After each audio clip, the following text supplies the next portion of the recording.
It's November 23rd, 2018, in the semifinal game of the 66th annual St. Francis Borgia High School Turkey Tournament. The Borgia Knights and their iconic white, blue, and gold have home court advantage to the visiting Normandy Vikings, but they don't really seem to have any sort of advantage here. I mean, this game is tight, like really tight. There are less than 11 seconds to go in overtime, and the Knights are losing 54-57. What's about to happen will be one of the biggest moments in Turkey Tourney history and immortalize one man in Missouri high school folklore. So let's rewind. Do people really want to be in Missouri high school folklore?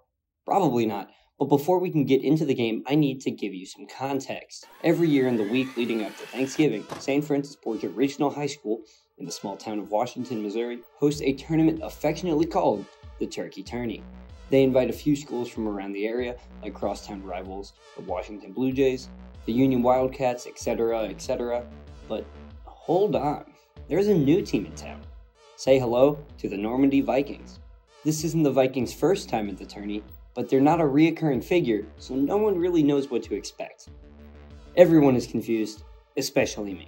The only thing they do know is that they're the 5th seed going up against the 4th seed Washington Blue Jays. While that's happening, Borgia is facing a foe they have met before, the Owensville Dutchmen, and Borgia destroys them 83-47, Knights to the second round. If the Jays can beat the Vikings, that means we get a heated rivalry game in the semifinals of the tournament. And isn't that what everyone wants? And Borgia in particular, the Knights have won other tournaments and done well in their division, but they haven't won their own tournament in 3 years. So an intense matchup in the semifinals would be pretty sweet for the fans.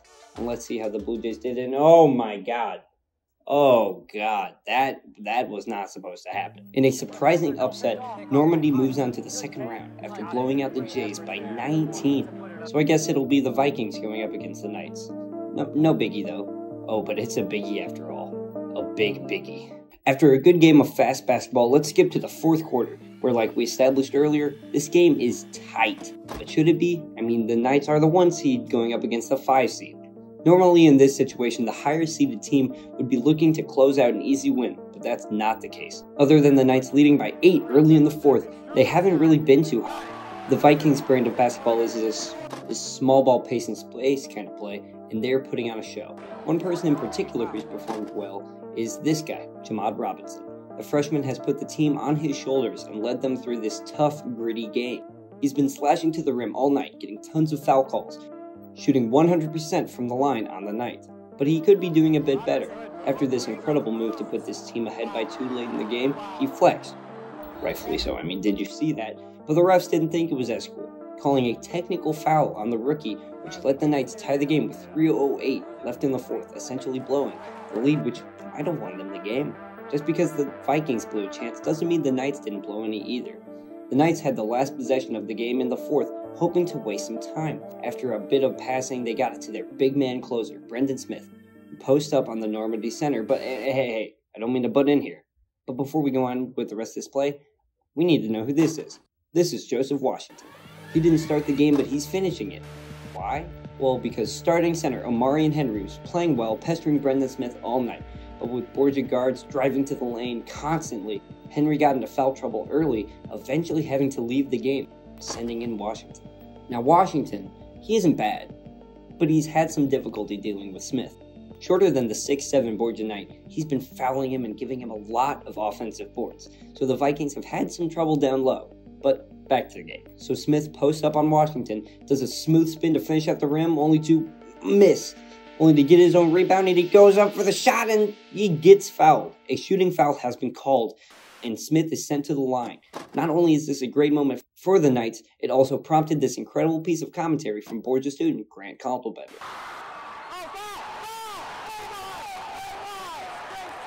You might want to turn it down a bit. Though only making 2 trips to the charity stripe tonight, Smith has been perfect. He's been Borgia's guy. Like, he's the one taking the shot at the end here.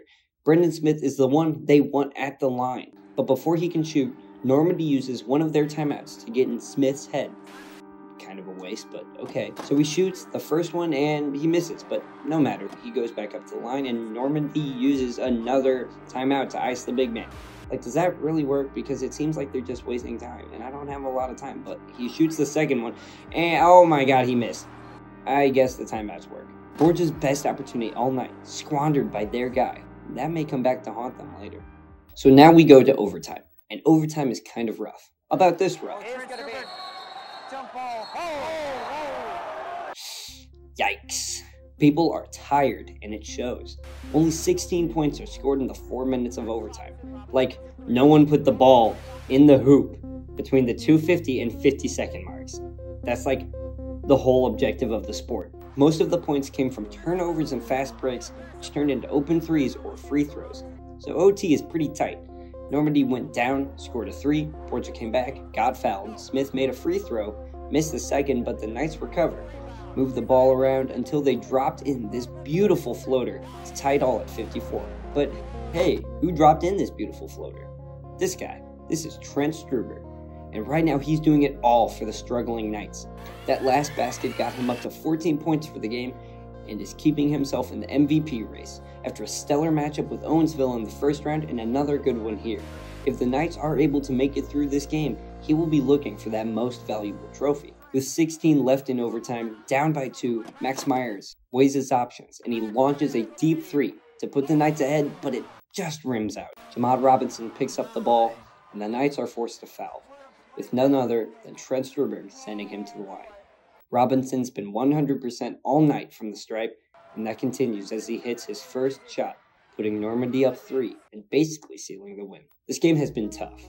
Taunts, fights, and a lot of fouls have gotten us here. Both teams have had chances to win the game, and both teams have botched it when it counted most.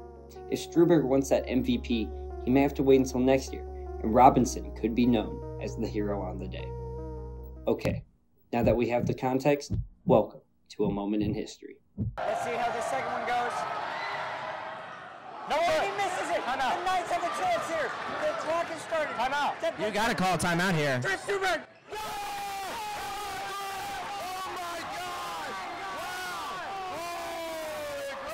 Well, now they have 2.5 seconds on the clock. Oh, no way!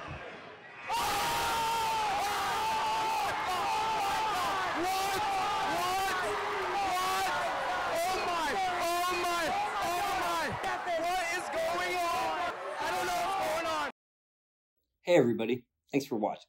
If you couldn't tell, this is an obvious recreation of an episode of SB Nation's Rewinder, but just about school. It's kind of an insult to call it a recreation. It's more like a direct copy. So please go check out their videos, and I'm not saying that because they gave me permission to do so, but so they don't get mad and sue me. Thanks, and have a nice day.